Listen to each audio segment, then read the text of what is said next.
Billionaire yells at waitress for spilling coffee. Seconds later, he regrets it deeply. What if a single moment of anger could change two lives forever? At Romano's Italian Bistro on a rainy Tuesday morning, 42-year-old tech billionaire Alexander Hayes sat hunched over his laptop, his perfectly pressed suit a stark contrast to the worn vinyl booth beneath him.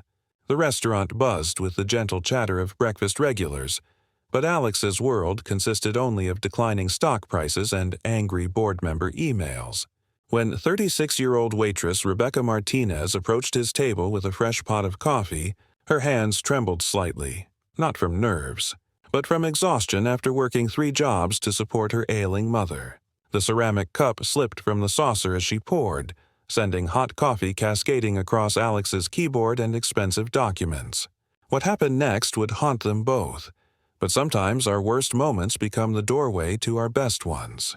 Where are you watching from today? Are you kidding me? Alex's voice cut through the morning calm like a blade. Every conversation in Romano's stopped dead. Rebecca froze, coffee still dripping from her trembling fingers as Alex shot to his feet. Do you have any idea what you've just done?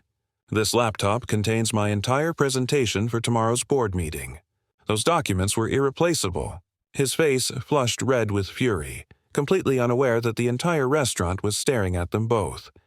Rebecca's cheeks burned with humiliation as she grabbed napkins from nearby tables, trying desperately to clean up the mess. "I'm so sorry, sir. Please let me—" But Alex wasn't finished. Sorry doesn't fix 3 months of work. Sorry doesn't replace a $15,000 laptop. What's wrong with you people? Can't you do one simple job without screwing it up? The cruel words hung in the air like smoke from a fire, and Rebecca felt something break inside her chest. She'd been working since 5 that morning, having left her mother's bedside at the hospital only 3 hours earlier. Maria Martinez had been battling lung cancer for 8 months, and the medical bills were drowning them both. Rebecca worked 3 jobs, waitressing at Romano's, cleaning offices at night, and weekend shifts at a grocery store, just to keep her head above water. But Alex knew none of this. He saw only his ruined morning and his damaged pride. "I want to speak to your manager." "Now!" Alex demanded, his voice carrying across the restaurant like a thunderclap. Rebecca's supervisor, an elderly Italian man named Tony Romano, hurried over with concern etched across his weathered face. Tony had known Rebecca for 2 years, had watched her work harder than anyone, had seen her stay late when they were short-staffed and never once complain about difficult customers. "What seems to be the problem here?" Tony asked quietly, but Alex was already pointing an accusatory finger at Rebecca. "Your employee just destroyed thousands of dollars worth of equipment because she can't hold a coffee cup steady. I demand compensation and I want her fired immediately." The words hit Rebecca like physical blows. She needed this job desperately, and everyone in the restaurant knew it. As Alex continued his tirade, something shifted in the room's atmosphere. The other customers weren't just watching anymore, they were judging. And Alex was too angry to notice the growing disgust in their eyes. Tony Romano had run his family restaurant for 37 years, and he'd seen every type of customer imaginable. But he'd never seen a grown man humiliate a hard-working woman over an accident like this. "Sir," Tony said firmly, "accidents happen. Rebecca is one of my best employees. Perhaps we can discuss this calmly."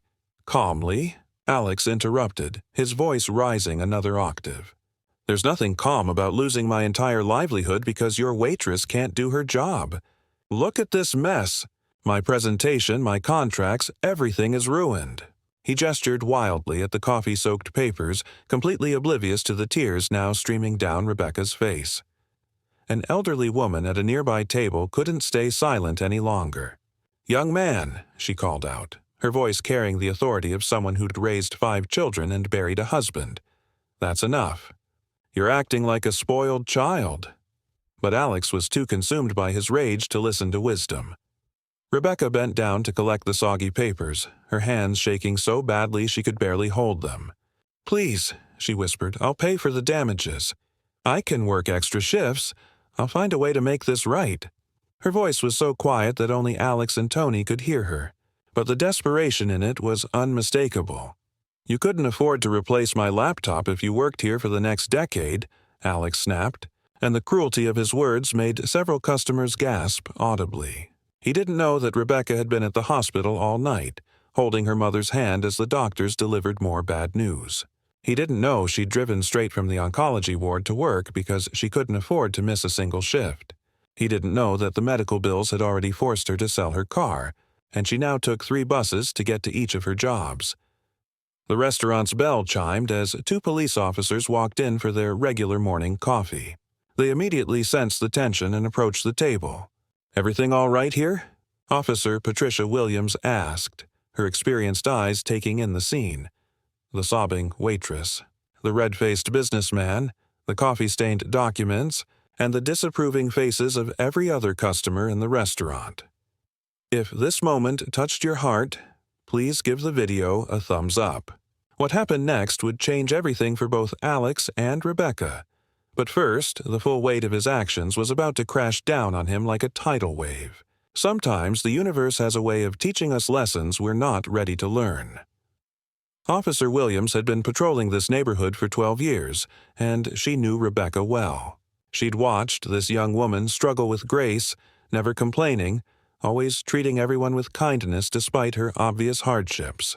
"Rebecca, honey, what happened here?" she asked gently, placing a protective hand on the waitress's shoulder. Through her tears, Rebecca managed to explain the accident while Alex stood impatiently nearby, checking his phone and muttering about lawsuits. But as Officer Williams listened to the story, her partner, Officer Martinez, no relation to Rebecca, but coincidentally sharing her last name, was studying Alex with growing recognition. "Wait a minute," Officer Martinez said slowly. "Aren't you Alexander Hayes, the tech guy who's been all over the news?" Alex's head snapped up, his anger momentarily replaced by wariness. "What does that have to do with anything? Didn't you just announce a $50 million donation to build a new children's hospital wing? I saw the interview last week where you talked about helping people in need." The irony wasn't lost on anyone in the restaurant. Here was a man who publicly claimed to care about helping others, yet he was destroying a working mother over spilled coffee. Rebecca looked up through her tears, recognition dawning in her eyes. She'd seen that interview too, while sitting in the hospital waiting room as her mother underwent another round of chemotherapy. She'd actually felt hopeful, thinking there were still good people in the world with the power to help others. Now that same man was trying to destroy her life over an accident. Tony Romano had heard enough. "Rebecca, go wash your face and take a 15-minute break," he said kindly. Then he turned to Alex with the stern expression of a father disciplining a wayward child.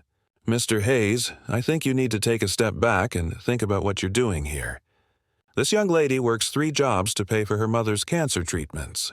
She's been up all night at the hospital, came straight here to work because she can't afford to miss a shift, and you're treating her like she's your enemy." The words hit Alex like a physical blow. Cancer treatments, 3 jobs, hospital. Suddenly, the restaurant felt too hot, too small, too filled with the accusing stares of people who could see what he'd become. Have you ever faced a moment that made you question everything about yourself? Let us know in the comments. Alex's phone buzzed with a text from his own mother. "Saw the news about your donation, sweetie. Dad would be so proud of the man you've become." The irony was devastating.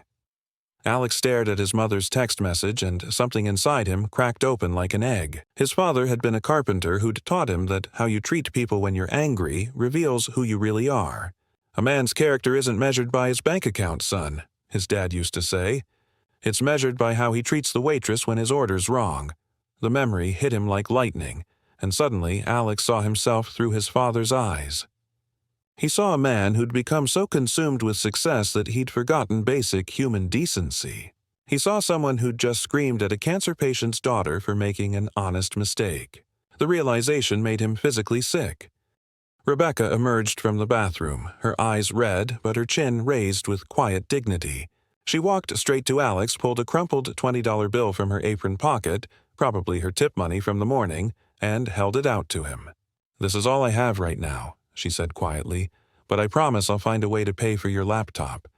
I'm not asking for your forgiveness, just your patience." The $20 bill might as well have been a dagger to Alex's heart.